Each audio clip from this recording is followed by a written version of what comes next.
못해서 좀 담대히 순종할 수 있고 또 결단할 수 있었으면 좋겠어요. 시도들을 하십시오. 처음부터 잘하는 사람은 없습니다.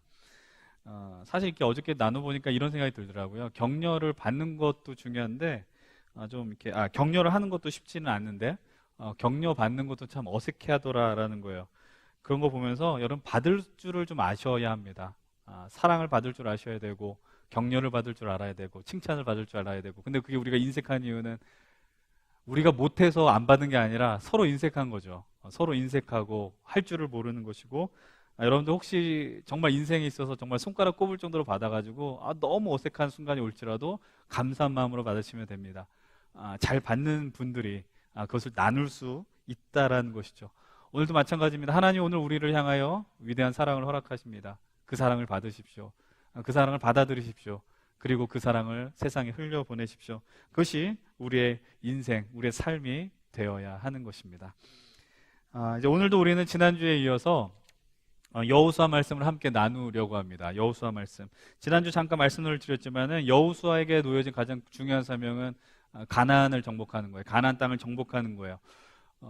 모세는 바로 정말 고지가 눈앞에 있는 그 가운데서 자신의 그 역할을 감당하고 주님의 부르심을 경험합니다. 여호수아에게 놓여진 과업이 상당히 크더라라는 거예요. 근데 그냥 단순히 땅을 간다는 거는 국경을 넘어서 가고 땅을 밟으면 된다의 수준이 아닙니다. 이미 그 땅을 차지하고 있는 그 민족들을 정복하고 또 몰아내야지 그곳에 하나님의 나라 또 그 가나안 땅이 온전하게 회복이 되더라라는 거예요. 그래서 여호수아 1장을 넘어간 다음에 2장에 나오는 내용이 무엇이냐면 바로 이 내용입니다. 여호수아가 가나안으로 가기 전에 가장 처음 만나는 요단을 건너고 만나는 첫 번째 지역이 있습니다. 그것은 바로 여리고입니다. 여리고성을 정탐하는 거예요. 여러분 여리고성이라는 곳은 어떤 곳일까요? 여러분들 여리고성이란 단어, 여리고성은 참 단단해 이런 거는 여러분 많이 봤을 텐데 한번 우리 그림을 보면서 설명을 하면 좋겠습니다. 많은 고고학자들이 이제 연구해서 과거의 여리고는 이런 곳이다라고 많이 표현을 했거든요. 좀 사진을 보여주십시오.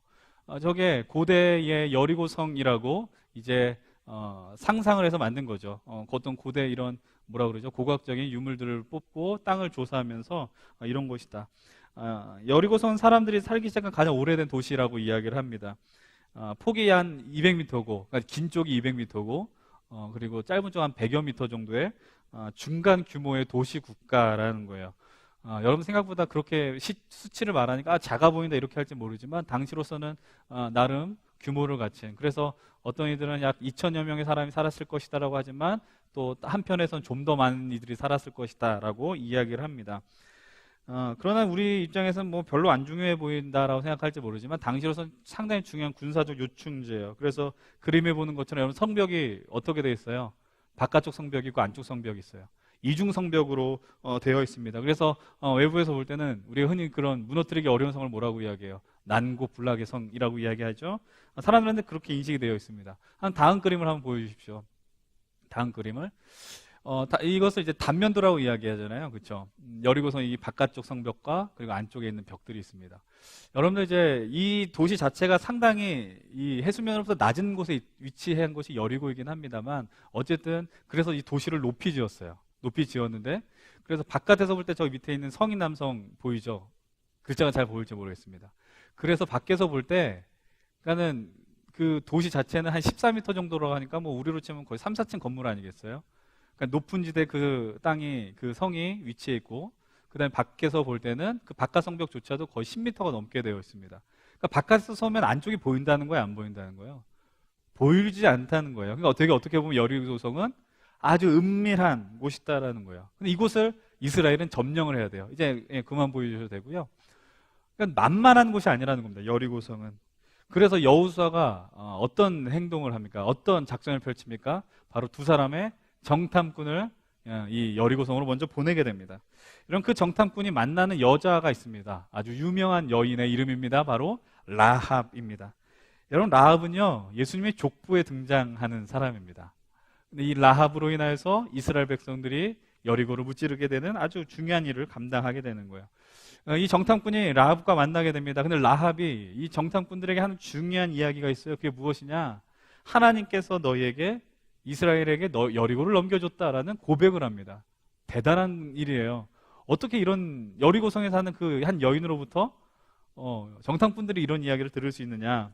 그래서 이렇게 이야기를 합니다. 우리들이 이 여리고성 안에 있지만 여러분들이 출애굽하여서 애굽을 나와서 40년 동안 광야 생활하면서 하나님이 홍해를 갈라주셨고 그리고 이렇게 수많은 강력한 나라들을 무찔러 주셨다는 것을 우리는 소문을 익히 들고 알고 있었다라고 고백합니다. 그러니까 이스라엘 당신네들이 그냥 잘 나간다라는 이야기 수준이 아니에요. 라합은 어떤 고백을 하냐면 당신들의 하나님은 진짜 살아계신 하나님입니다 라는 고백을 이 정탐꾼들에게 들려주게 되는 거예요. 이런 모습을 경험하면서 이 정탐꾼들이 확신을 갖게 됩니다. 돌아와서 여호수아에게 보고를 하게 되죠. 어떤 보고를 합니까? 우리 함께 23절 2장의 말씀인데 23, 24절 함께 읽어보겠습니다. 시작. 그 두 사람이 돌이켜 산에서 내려와 강을 건너 눈의 아들 여호수아에게 나아가서 그들이 겪은 모든 일을 고하고 또 여호수아에게 이르되 진실로 여호와께서 그 땅을 우리 손에 주셨으므로 그 땅의 모든 주민이 우리 앞에서 간담이 녹더이다 하더라. 이 말이 어떤 말이냐면은 들은 것을 전해주는 내용이에요. 이게 누가 한 얘기냐? 라합이 한 얘기예요. 라합이 한 얘기를 이 정탐꾼들이 아주 정확하게 전달해 주더라라는 거예요. 이 확실한 믿음의 고백 속에서 하나님 우리에게 승리를 주실 것이다라는 그 약속 앞에서 이제 이스라엘 백성들은 위대한 발걸음을 딛게 되는 겁니다. 그러나 그들이 여리고로 넘어가기 전에 또 놓여진 관문이 하나 있습니다. 그것은 무엇이냐면 강을 건너야 됩니다. 또 물이 있어요. 이스라엘 백성들 특기가 뭐예요? 물을 건너는 거잖아요. 하나님 그 특기를 허락해 주셨어요. 그 강은 요단강입니다. 여러분 요단강을 가보신 분들 계실지 모르겠지만 그냥 인터넷에 검색해서 요단강 검색해보면 되게 좀 시시해 보이는 강입니다. 강이 생각보다 크지 않아요. 그러니까는 평소 폭이 한 30여 미터 정도뿐이 되지 않고 깊이는 뭐 깊어봤자 한 3미터 정도 되는 그런 되게 얕아 보이는 강입니다. 그러나 이제 물살이 좀 빠른 게 요단강이거든요. 그런데 곡식을 거둘 때는 물이 상당히 많이 넘치는 거예요. 그러니까 그 사막 쪽이잖아요. 중동 땅 같은 경우는 비가 많을 때 물이 많을 때는 강이 물이 많이 불어나고 그렇지 않을 때는 적다 이렇게 우리가 이해하시면 되는데 곡식 거둘 때에 그래서 물이 많이 내려오게 돼서 또 높은 산에 있는 것들은 이제 녹아서 물이 흘러 내려옵니다. 그래서 넓은 데는 한 폭이 200m가 되고 짧은 데는 한 100m가 되는 거예요. 그러니까 강의 넓이가 한 뭐 두세 배가 돼버리는 거죠. 근데 그곳을 누가 넘어야 돼요? 이스라엘이 넘어야 됩니다. 왜요? 그 앞에 뭐가 있으니까 가나안 땅이 있어요. 가나안 땅을 가야 돼요. 왜요? 하나님이 약속한 땅이에요. 하나님이 점령하라고 한 땅이에요. 여러분 그래서 여호수아 3장 15절을 보면 그들이 강을 건너야 하는 시기가 곡식 거두는 시기. 이 물이 넘치는 곳에 우리가 가야 되는구나. 그런 현실 앞에 놓여 있다라는 거죠. 여러분 그러면 그런 곳을 건널 수 있어요? 여러분들 아무리 수영을 잘해도 물살이 흐르는데 세게 흐르는데 100m, 200m를 건널 수 있어요? 수영 잘하는 사람 불가능합니다. 자신 있게 갔다간 죽음을 맞이하게 되는 거예요. 그런데 그럼에도 불구하고 하나님은 니네들 뒤로 물러나가라고 이야기하지 않아요. 건너가라고 이야기합니다. 여러분 그 상황 속에서 하나님의 부르심 앞에 또 순종한 그들의 모습을 또 우리는 말씀을 통해 발견하게 됩니다. 3장 15절로부터 17절의 말씀 역시 화면에 나옵니다. 좀 길지만 함께 한 목소리로 보십시다. 시작. 요단이 곡식 거두는 시기에는 항상 언덕에 넘치더라.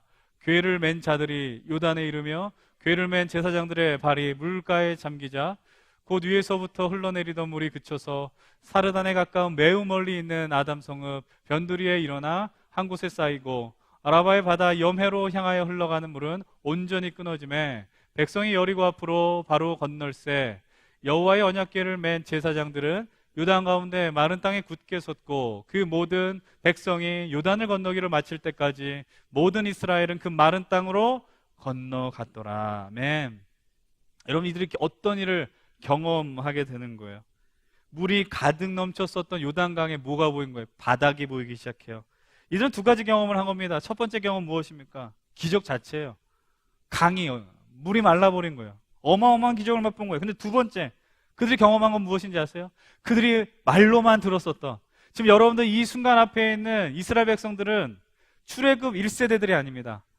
그들이 하나님의 반역하여서 1세대들은 다 죽음을 맛보았습니다. 그래서 지금 1세대들 중에 남은 자는 여호수아와 갈렙 딱 두 사람뿐이 없다라는 거예요. 그래서 그들은 다음 세대들입니다. 그들은 그래서 하나님의 역사를 듣기만 한 사람들이에요. 하나님께서 우리에게 은혜를 베풀어 주셔서 홍해를 갈라주셨고 그 바다를 건너게 해주셨다. 수차례 많이 들은 이들입니다. 근데 문제는 뭐예요? 듣기만 했어요. 경험한 게 아니에요. 근데 그들이 무엇을 경험해요? 홍해를 갈라주신 하나님께서 요단을 건너주셨다라는 거예요.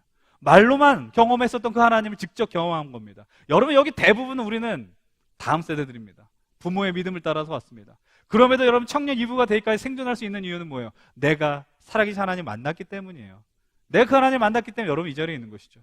내가 경험한 하나님, 내가 체험한 하나님의 고백은 상당히 중요합니다. 지금 오늘 이 시간을 통해서 하나님이 주신 은혜는 무엇입니까? 또 격려해 주시는 거예요. 너희들 앞에 힘든 순간이 있었지만 내가 오늘 너희들에게 주셨던 그 기적과 같은 일이 오늘 너희에게도 일어났다라는 것을 또 증명해 내셨다라는 거죠. 지난주 말씀과 같이 하나님은 여호수아를 통해 또 당신이 직접 기적을 베풀어서 격려를 주시고 용기를 불어넣어 주십니다.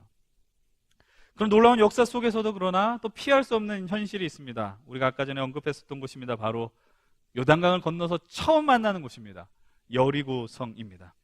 아까 말했던 것처럼 여리고성은 아주 큰 성 아니지만 어떤 성이라고 그랬어요? 튼튼하게 지어진 성이라고 그랬어요. 이중성벽으로 되어 있고, 그래서 바깥에서는 안을 보기 어렵다, 그리고 쉽게 무너질 성이 아니다라고 볼 수 있습니다. 그래서 오늘 본문 6장 1절은 이렇게 이야기를 합니다. 우리 함께 본문 1절의 말씀 성경을 보면서 함께 읽어보십시다. 시작. 이스라엘 자손들로 말미암아 여리고는 굳게 닫혔고 출입하는 자가 없더라. 이미 이스라엘이 이쪽으로 온다는 소문이 여리고 성 안에 딱 퍼져 있습니다. 그래서 그들이 무엇을 해요? 문을 닫았어요. 왜 닫았을까? 당연히 겁이 났기 때문이겠죠. 그러나 또 한편으로는 또 왜 닫아요? 다른 공격, 어떻게 공격할지에 대해 또 준비하기 위해 또 만반의 준비를 갖추지 않았겠어요? 이미 여리고 백성들은, 여리고 사람들은 수적으로 덩치로는 좀 작을지 모르지만 전쟁에 유리한 고지를 점령했어요. 위를 잡고 있잖아요. 여러분, 싸울 때, 전쟁을 벌일 때 어디를 점령하라 그래요? 고지를 점령하라 그래요. 이들 이미 고지가 점령되어 있는 상황이에요.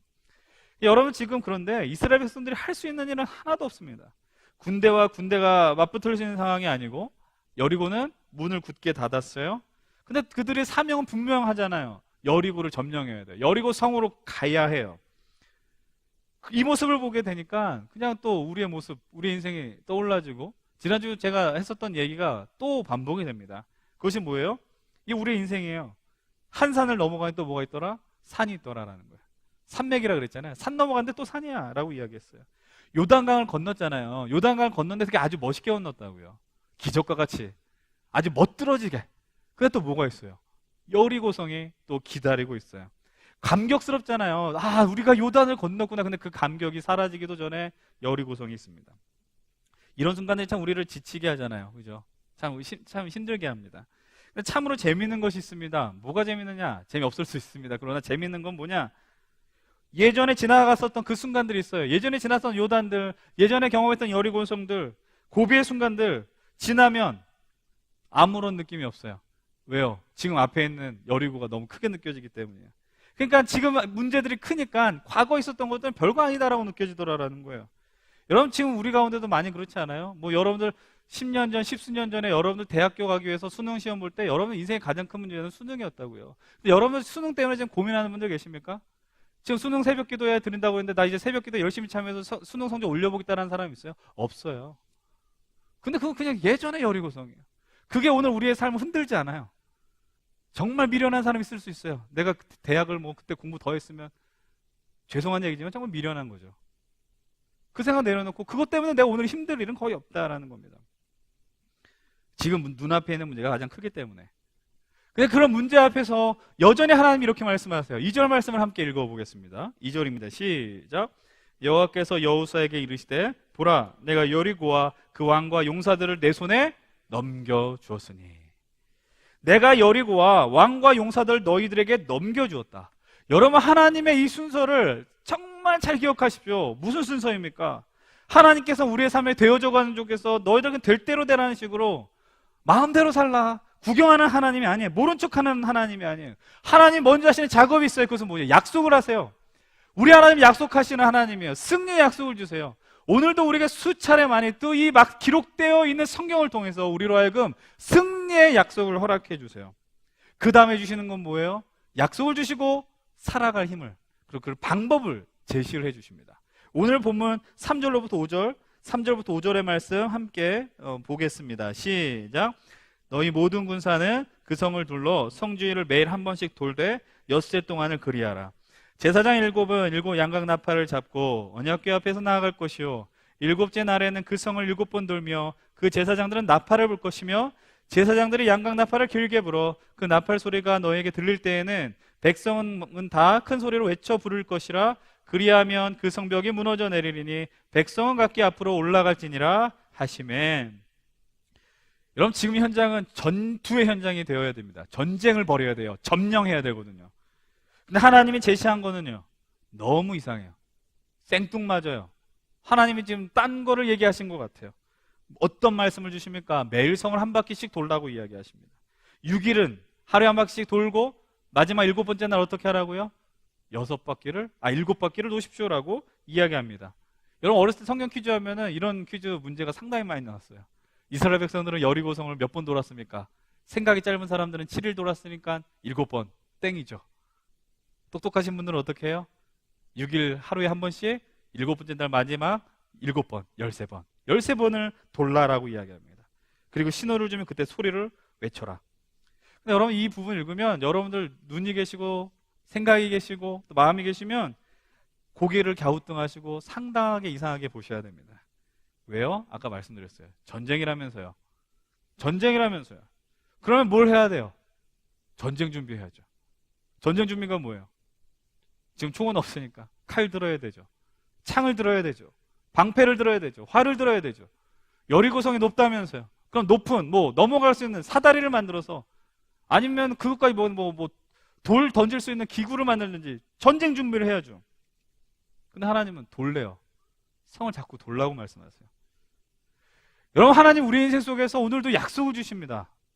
오늘도 우리에게 말씀해 주십니다. 그런데 우리는 그 말씀 앞에서 의심합니다. 왜 의심할까요? 하나님이 제시한 방법이 되게 시덥지 않게 느껴져요. 좀 죄송한 말씀이네요. 시덥지 않게라고. 하나님이 제시한 게 미덥지가 않는 거예요. 하나님의 그 약속은 너무 위대해요. 하나님의 그 약속을 우리로 알고 흥분시켜요. 근데 하나님이 제시한 거는 이상해요. 그러니까 믿음인 대신에 불신이 생겨요. 의심이 생겨요. 과연 이렇게 하면 이길 수 있어? 이긴다며, 승리를 주신다며. 근데 우리 마음속에 확신이 않습니다. 여러분, 우리가 이 땅에 살 때 믿음을 갖고 살아간다는 게 뭐예요? 믿음을 갖고 살아가는 거. 여러분, 믿음 있으십니까? 그럼 아멘 하십시오. 맞죠? 믿음이 있어요. 근데 믿음을 갖고 살아가는 게 뭐예요? 우리 지난주 말씀처럼 하나님 우리 인생 속에 때마다 시마다 위로하시고 격려하십니다. 용기를 주십니다. 그래서 우리로 하여금 낙마하고 넘어질 때마다 우리로 하여금 일어설 수 있는 힘을 주십니다. 그래요. 그것이 믿음으로 사는 것입니다. 그런데 그것만이 믿음으로 사는 건 아니에요. 믿는다라는 것은 무엇을 믿는 거예요? 우리가 상당히 착각해요. 내가 보고 싶은 것만 믿으려고 해요. 내가 믿고 싶은 것만 믿으려고 해요. 그게 믿는 게 아니라 하나님의 약속을 믿는 거죠. 주님이 다시 오신다라는 것이죠. 하나님 이 땅에 승리하신다라는 거죠. 하나님이 하나님 나라를 완전히 완성시킨다라는 거예요. 우리가 그것을 믿고 살아가는 게 믿는 거예요. 그럼에도 불구하고 우리의 믿음이 오늘도 흔들릴 수밖에 없는 두려운 이유는 무엇입니까? 이미 우리 눈앞에 여리고성들이 늘 존재하기 때문이에요. 그리고 여리고성 앞에서 우리가 무엇을 해야 될지 몰라서 흔들립니다. 불안하고 두렵습니다. 그래서 그때마다 앞에서 설교하시는 목사님은 기도하라고 이야기합니다. 말씀을 보라고 이야기합니다. 순종하라고 이야기합니다. 뻔한 이야기, 모르는 이야기가 아닙니다. 근데 그 방법이 내게는 도움이 안 되는 것 같아요. 왜 맨날 똑같은 얘기해라고 생각합니다. 오늘 전투의 상황은 더 딱 그렇지 않아요? 여러분, 위기가 놓였는데 제일 도움 안 되는 말이 있어요. 저는 해도 되지만 옆에 있는 사람들은 하지 마세요. 어떤 거예요? 힘들고 어려운 사람한테 기도할게. 물론 위로가 되지만 말 들으면 알잖아요. 기도 안 하면서 기도한다고 또 그런다. 근데 여러분, 그 상황을 더 어렵게 하는 명령을 여호수아가 내립니다. 10절의 말씀을 함께 읽어보십시다. 10절입니다. 시작. 여호수아가 백성에게 명령하여 이르되 너희는 외치지 말며 너희 음성을 들리게 하지 말며 너희 입에서 아무 말도 내지 말라. 그리하다가 내가 너희에게 명령하여 외치라 한 날에 외칠지니라 하고. 여호수아가 내린 명령이 뭐예요? 외치지 말아라. 너희 음성을 들리게 하지 말아라. 이건 거의 숨소리도 내지 말아라 이거예요. 너희 입에서 아무 말도 하지 말라. 내가 외치라 할 때 다 소리 쳐라라고 이야기해요. 여러분, 이게 다입니다. 이러면 어때요? 전쟁하기 참 쉽죠? 전쟁하기 너무 쉽죠? 근데 정말 쉽게 느껴지십니까? 오늘 우리는 말씀의 제목을 이렇게 정했습니다. 여리고가 눈앞에 있을 때 우리에게 필요한 자세라고 이야기했습니다. 정해놓고 또 쓸데없이 길게 정했나라는 생각도 있지만 그래 중요한 표현입니다. 여리고가 눈앞에 있을 때 우리는 어떤 모습으로 있습니까? 여리고는 무너지지 않을 것 같은 우리의 삶의 현실을 이야기하겠죠. 그 시험, 내 문제, 고난, 어려움, 위기, 고난, 절망, 낭망. 이 여리고는 여러 모양은 우리 앞에 있습니다. 어떤 사람은 경제적인 부분이 여리고가 될 수 있습니다. 어떤 사람은 건강의 문제일 수 있고요. 어떤 사람은 인간관계일 수 있고요. 어떤 사람은 상처 깊은, 어렸을 때 그 상처가 여리고일 수 있습니다. 그 벽이 너무 단단해서 힘들어요. 어려워요. 그래서 때로는 우리는 잠을 못 이룰 때도 있습니다. 그 잠을 못 이루니 너 스트레스를 받으니 육신의 아픔이, 건강에 문제가 생길 수도 있습니다. 그리고 우리는 너무나도 억울한 순간 속에서는 답답해서 사람을 붙들고만 내 인생을 하소연하고 싶을 때가 많아요. 토로하고 싶고 또 이 현실이 너무나도 원망스러워서 분노하고 싶을 때가 있습니다. 그게 우리의 모습입니다. 오늘 본문의 이 상황을 한번 잘 생각해 보십시오. 오늘 본문의 현장을 여러분들 잘 생각해 봐야 돼요. 이스라엘은 여리고를 포기하면 안 돼요. 뚫고 가야 돼요. 여리고를 넘어가야 돼요. 그래야지 가나안에 갈 수 있습니다. 하나님이 제시한 방법은 한 바퀴씩 매일 돌아라.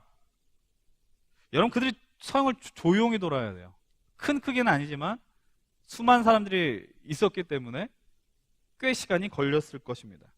그때 그들이 할 수 있는 건 걷는 거예요. 여러분 걷는 거 좋아하시죠? 걷는 거. 근데 여러분 그들이 걸을 때 어떻게 해요? 아무 말 하지 말아야 돼요. 조용히 해야 돼요. 이거를 우리는 한 단어로 표현할 수 있어요. 침묵해야 돼요. 침묵. 여러분 침묵이 쉬워요? 설교 시간에 쉽죠. 듣기만 하면 되고 잘 듣고 계신지 다른 생각을 하는지 모르겠지만 여러분들에서 침묵한 건 생각보다 쉽지 않은 것 같아요. 이 사람도 한 바퀴씩 돌아요. 그리고 또 한 바퀴 돌면 뭐예요? 자신들의 어떤 진영으로 들어갑니다. 그리고 또 뭐라고 해요? 잠을 잘해요. 하는 게 없어요. 한 바퀴 돌고 돌아와서 이게 뭐지? 또 잠을 자요. 여러분 이것을 6일 동안 해야 됩니다. 첫날은 그냥 하라고 했으니까 하겠죠. 그냥 뭐 하라고 했으니까 뭐 어려운 일인가. 근데 하루 이틀 지나면서 좀 이상한 거예요. 전투해야 되는데 싸워야 하는데 칼을 들어야 되는데 활을 들어야 되는데 창을 들어야 되는데 계속 돌라고만 하십니다. 조금 이상합니다. 여러분 그들이 여호수아를 향해서 충성을 다짐했잖아요. 강하고 담대하소서. 여호수아는 뭐라고 그래요? 이길 수 있다고 그랬어요. 하나님의 약속이라고 우리 믿었어요. 그런데 마음속에 드는 생각들이 발생되기 시작합니다. 어떤 생각이 들까요? 여호수아가 이길 자신이 없어서 이러는 거 아닐까라는 거예요. 왜 하나님이 그런 위대한 약속을 주셨는데 왜 이렇게만 돌아라는 거예요. 그냥 간 보는 거 아닐까? 좀 제가 이거 지나친 상상일까요? 그래요. 여러분 이스라엘 백성도 정말 믿음이 좋고 멋지게 이겼어요. 이건 우리 다 알고 있는 얘기예요. 잘 돌았다라고 합시다. 그런데 그렇다면 우리라고 생각해 보십시오. 한번 생각을 해 보십시오. 우리라고 한번 생각해 보세요. 우리가 또 어려운 상황이 있고 문제가 놓여 있고요. 답답한 상황이 있죠. 여러분 우리는 어떻게 해요? 어렵고 힘들고 있으면 우리가 꼭 해야 되는 게 있어요. 친구 만나야 돼요. 카페로 불러내야 돼요. 그리고 커피 한 잔 시키고 카페 주인의 마음은 아랑곳 없이 3-4시간 거기에 죽치고 있어요. 왜요? 얘기해야 되니까. 내 마음이 풀릴 때까지 얘기해야 되니까. 카페 주인 여러분 보면서 얘기하고 싶을 거예요. 나가라고. 여러분 근데 한번 우리가 거기서 도는 사람이라 생각해 보세요. 아무 말 하지 않고 여리고성을 돌아. 어떤 모습이었을까요? 조용히 했겠죠. 조용히 하라고 했으니까. 근데 우리가 할 수 있는 일이 있어요. 그때 돌 때 누가 있어? 옆에 사람들이 있어요. 우린 사람 있으면 하는 버릇이 있어요. 쳐다봐요. 쳐다보는데 그 사람도 뭔가 알았다라는 눈빛으로 우리를 쳐다봐요. 어떤 이야기일까? 여러분 사람들은요 신기하게도 선한 일에는 금방 마음 모으지 않아요? 네, 악한 일에는요 말하지 않아도 알아요. 서로 말하지 않아도 알아요. 어떤 걸 알아요? 지금 우리가 뭐 하는 짓이냐. 눈빛을 교해요. 그리고 다 마치고 이제 진영으로 돌아와서 어떤 얘기 하겠어요? 야 지금 우리 뭐 했지? 여호수아가 우리한테 지금 뭐 하는 거지? 여러분에게 다시 한번 질문하겠습니다. 침묵을 좋아하십니까? 여러분 침묵 좋아하세요? 다 좀 다른 질문 해볼까요? 여러분 혼자 있는 거 좋아하십니까? 혼자 있는 거 뭐 좋아하는 사람도 꽤 될 거예요. 그러나 혼자 있어서 침묵하진 않죠. 뭐 음악을 듣는다든지 어떤 소리가 들린다든지. 특히 오늘 같은 시대에서 침묵한다는 건 상당히 어렵습니다. 말은 하지 않지만 우리의 마음을 표현할 게 너무 많아요. 말은 안 하는데 손이 말해요. 오늘날 손이 엄청 말해요.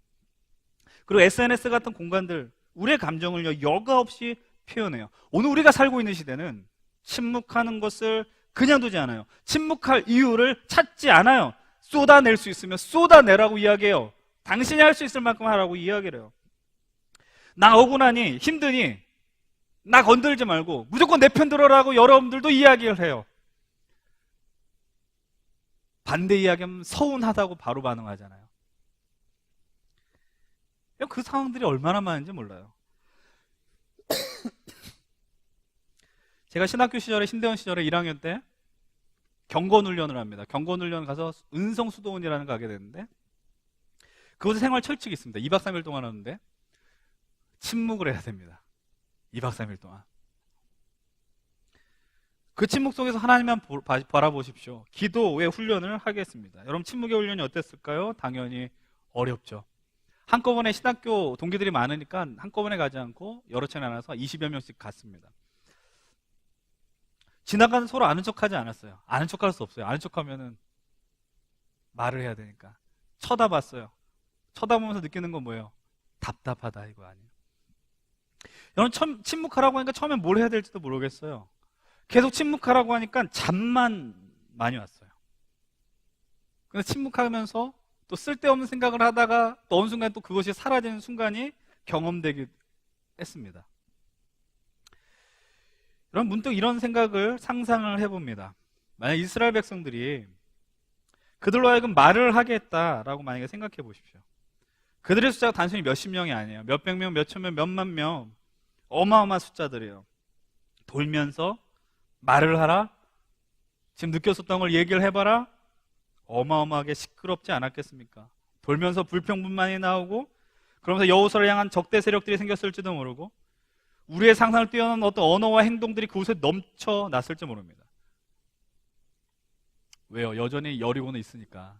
근데 그들이 하는 방법은 어리석은 것 같으니까 말하게 돼요. 침묵할 수 없고 얘기하고 싶어요. 사랑하는 여러분들, 오늘도 우리 앞에는 열리지 않을 꽃 같은 여리고가 있습니다. 우리 앞에 놓여져 있습니다. 여러분, 그때 어떤 모습으로 있어요? 소리치고 싶고 원망하고 싶을 때도 있고요. 조금만 억울하면 누구부터 이야기하고 싶어요. 하나님이 오늘 이 말씀을 통해서 우리에게 주시는 건 뭐냐면 침묵하기를 원하세요.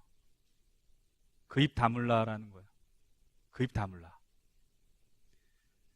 침묵을 얘기하시는 건 아무것도 하지 말라라는 얘기가 아니에요. 여러분, 왜 우리가 침묵하지 않아요? 왜 조용히 하지 않아요? 그거는 바로 그 순간에 내 방법이 생각나요. 나는 이렇게 하면 할 수 있다고 생각해요. 내가 이렇게 하면 이 어리고를 내가 무너뜨릴 수 있다고 생각을 해요. 그래서 이뤄내려고 해요. 하나님 분명히 약속을 해주셨어요. 하나님 분명히 약속을 해주셨는데, 그 약속을 해줬는데 그 이뤄가는 방법이 마음에 들지 않는 거예요. 내 목소리를 내고 내 방법과 방식으로 이끌려고 합니다. 그래서 우리들이 경험하는 게 있어요. 이를 그르치는 거죠. 대표적인 사례가 성경에 누가 나와요? 아브라함이에요.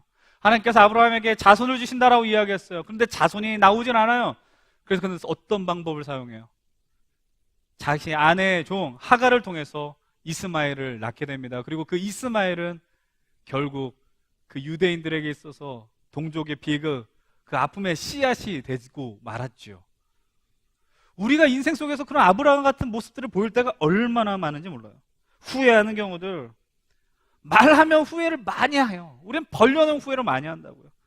우리는 너무나 잘 알잖아요. 내뱉는 거는 쉽지만 주워 담는 건 어렵다라는 거예요. 불평불만하는 것, 원망하는 것. 여러분, 분명 우리 인생 속에서 침묵해야 하는 순간이 있습니다. 침묵해야 할 때는 바로 하나님을 잠잠히 바라봐야 하는 때입니다. 근데 우리는 너무 많이 흥분하고 너무 많이 자제하지 못합니다. 오늘 여리고가 여러분들에게 있습니까? 집중해야 되는 것은 여리고 자체가 아니잖아요. 여리고를 무너뜨리겠다라고 말씀하신 하나님께 집중해야 돼요. 약속하신 그분께 집중해야 돼요. 제가 설교 시간에 이런 얘기를 종종 했어요. 제가 목사입니다. 여러분들보다 말을 좀 많이 해야 되는 위치에 의도치 않게 서 있을 때가 많이 있어요.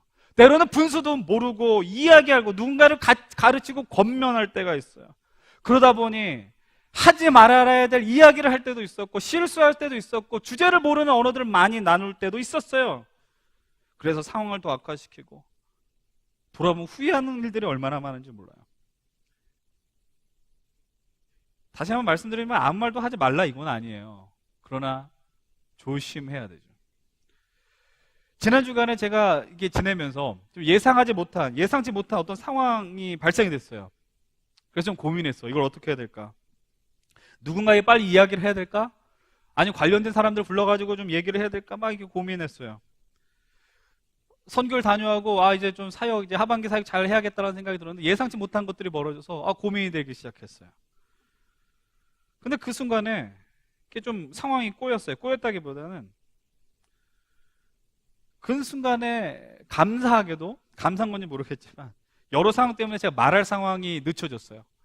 말할 상황을 지금도 말하는 게 아닌데. 근데 제가 왜 감사하다고 표현하냐면 제가 방금 이야기한 부분에 분명히 제 감정적인 부분들이 연결되기 때문이에요. 제가 만약 그 즉시에 관련된 사람들한테 그런 부분들 이야기했으면 불필요한 이야기들 했을 것이고, 언어들이 나왔을 것이고, 때로는 상처가 되는 이야기들도 나왔을지 몰라요. 오히려 그렇게 말할 기회가 상실이 되고 내가 할 수 있는 게 무엇일까라고 생각을 해봤더니 이 질문 나오는 거예요. 시키지도 않았는데 우리 그럴 때마다 믿음 도와줘요. 하나님, 우리 어떻게 해야 됩니까? 하나님 어떻게 해야 됩니까? 하나님, 이 순간 어떻게 이 모든 일들을 꾸려나가야 됩니까?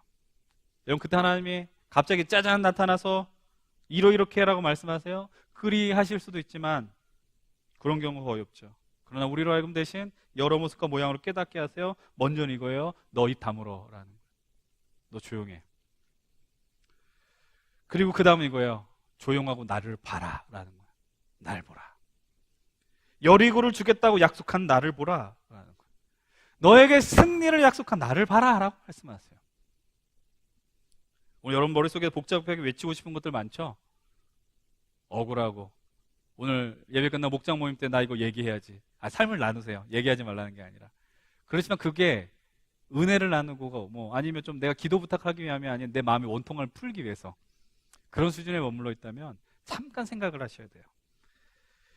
여러분, 그 마음과 욕구를 내려놓는 거 쉽지 않습니다. 그러나 그렇게 해야지 우리에게 가능한 게 있습니다. 볼 수 있어요. 일하시는 주님을 볼 수 있어요. 성경에서도 우리로 하여금 잠잠해야 될 것을 계속해서 명령하십니다.